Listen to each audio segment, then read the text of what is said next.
Hello, I'm Winston Cunningham. It is December 30th, 2024.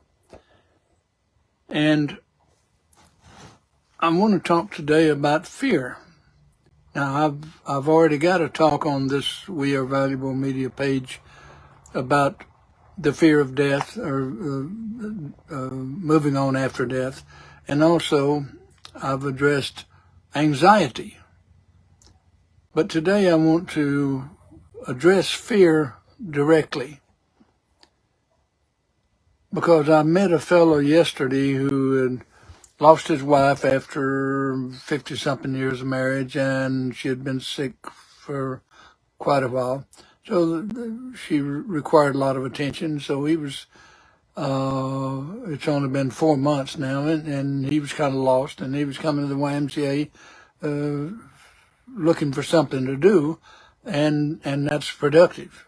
And he was wanting to understand it. So we sat and talked for a little while, and he said that his daughter was having a real problem with it. So I took the time to make some suggestions or to talk with him, because he needed somebody to talk with, and I do a lot of that. And he said he was raised Catholic. He was Catholic. And so I gave him the name of a fellow from Venezuela who has a doctorate degree in theology, Catholicism. And so we might want to connect with him. That might help a little bit to give him something that's relatable to him. And we talked a lot about his daughter. He said his daughter is really having a problem because she keeps saying, if I had done something different, maybe she would still be here and stuff like that. So there's the misunderstanding of, or the misuse of fear. Let me trace it all the way back as far as I can see. Of course, I grew up in church, and a lot of people, not everybody did, but I'd say a good part of the population did. And in the religion I was in, you kept hearing the words fear God or fear the Lord. And unfortunately, that was for the most part taken literally. But there's another meaning of fear: awe, respect. That's the way I view that phrase. I have tremendous respect for the Lord, God, Jesus, all of the characters that are displayed in the Bible. I've got a lot of respect for them. But since I've studied at School of Metaphysics, I look at things in language of mind for the most part now. And since people are trying to, unfortunately, the religion, and I don't know how many religions teach this, but I got the distinct impression from growing up in the Baptist church that I was supposed to be afraid. And yet, that's a conflict with something I read that Jesus said later on. Said, don't fear. So I think there's a lot of confusion that comes from trying to take the Bible literally. So this is why I appreciate language of mind so much, is because it gives me something concrete to work with, rather than just ideology or forget the other word for it. But if a person is fearful, like the guy I talked to yesterday and his daughter, and I suggested that he listen to my talk on, I got a talk on, well, it's available on this page as well, but I did it for Periana Miller, who has a Facebook page called Moving On After Death. And she asked me to do a talk, and so that's available on this page as well as hers. And so I suggested that for him and his daughter. And he wanted to know, I told him, I drew him a diagram of mind, and I talked a lot about mind. And for the time that we had, I think maybe we spent an hour there, but he had to go, and it was about time for me to go as well. But I did. He asked me to suggest a book, and I did. And I suggested one for his daughter as well. So, and he seemed anxious to want to talk some more. So I suspect he might do that. But I find myself doing this on occasion. I knew before I went to the YMCA yesterday, I took my notebook. I was going to make some notes. And I just started making a note when a friend of mine said, "Hey, there's a new guy here, and he needs to talk to somebody," or said he's just looking. This is his first time here, so I've introduced myself, and he sat down at the table with me, and we talked for a while. And so I'm thinking today that it is unfortunate that religion that so many people depend on, rather than looking for the truth which comes through your experience only,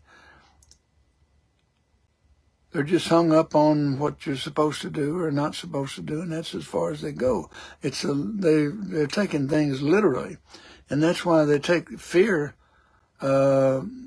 And also put a talk on this page on anxiety, and anxiety, worry, fear. It's all in the same realm, I suppose.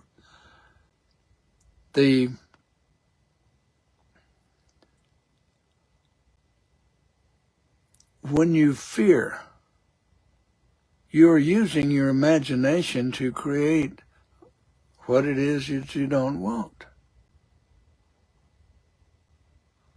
So whenever you catch yourself in the process of using or hanging on to fear, say, wait a minute, there's another way for me to deal with that. And so redirect your attention into, how can I have what I want? And keep your attention on the solution rather than being caught up in the problem.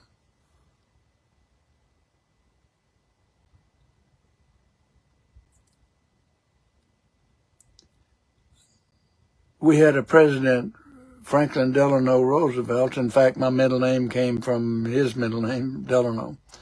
My middle name is Dale.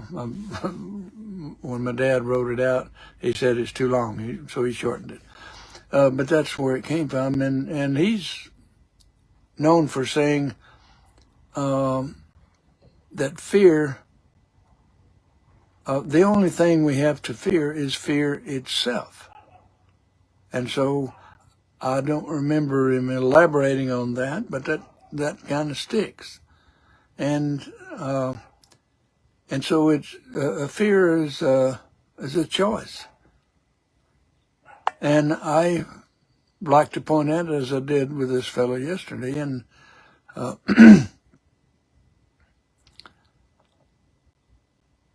and he was interested in what I had to say, and I didn't try to push it on him. I just was trying to help, and hopefully I'll get to talk to him some more. But we've just all been out of shape because they don't. And he's not alone here. A lot of people do not understand death. So if you know anybody that's having trouble with death, upcoming death, somebody just died, it doesn't matter. Have them hear my talk on moving on after death. with either this page, We Are Valuable Media, or go to Periana Miller's page, Moving On After Death. They're both on Facebook. But have them listen to that, and I kind of break it down what death is about, because I understand death, and I'm not bothered by it. Oh, it bothers me if I see a dead bird or something something run over on the road. Yeah, it bothers me, but this is just part of life. And death is just, it just means change, this is all. So listen, have somebody listen to my talk on moving on after death. And I talk about that, and I also talk about anxiety in another talk. And I mention, today just the focus is on fear, because so many people are attached to fear because, and unfortunately from religion, and I got that impression when I was growing up, that that's what they meant by it. That's not what the book necessarily meant something else. But the way most people took it and the way it was taught is you should be afraid. And fear is something that I've pretty much had a handle on for most of my life. Because I would approach things without fear. And so I must have had some experience with it. And I've got a friend who also teaches. He does mental training for rock climbers, but he teaches people how to overcome their fears. And we talk a lot. And when he first started teaching, then he started asking himself what he had to teach. And he come to the conclusion that, well, he knew how to overcome fear, and it's something that a lot of people needed help with. So he's doing a lot of really good work there. The fear is kind of the opposite of faith. You hear a lot about faith in religion, but this is more like what you're supposed to do. At the School of Metaphysics, I began to hear things that, rather than right or wrong, see what is more productive than what is unproductive. That's the way to break it down and to see it. So, if you would, do your own research and go to the library and look up the root word for fear. And I don't know what it is right off the bat. But the root words will give you the intention for the original meaning. And of course, the use of the meaning changes over a period of time, but that doesn't, it dilutes, or it just puts the truth farther away from you. So spend some time looking at root words to see what the original intent for the word is. And I suspect that if you look up fear, you'll see that it could mean being afraid. It can also mean awe and respect.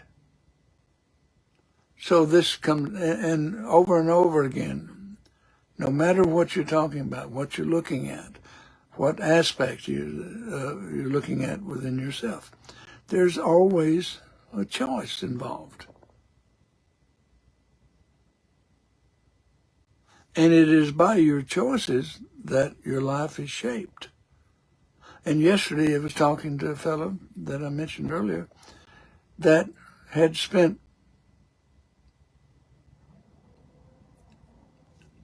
his whole life up to this point with a lot of misunderstandings, and this is, and I could tell His intention was not to avoid things. He was just going along and doing what he was supposed to do. And a lot of people are living that way without giving thought to what they might be able to do that would turn out, that would have better results for them. Anyway, I just wanted to make a point that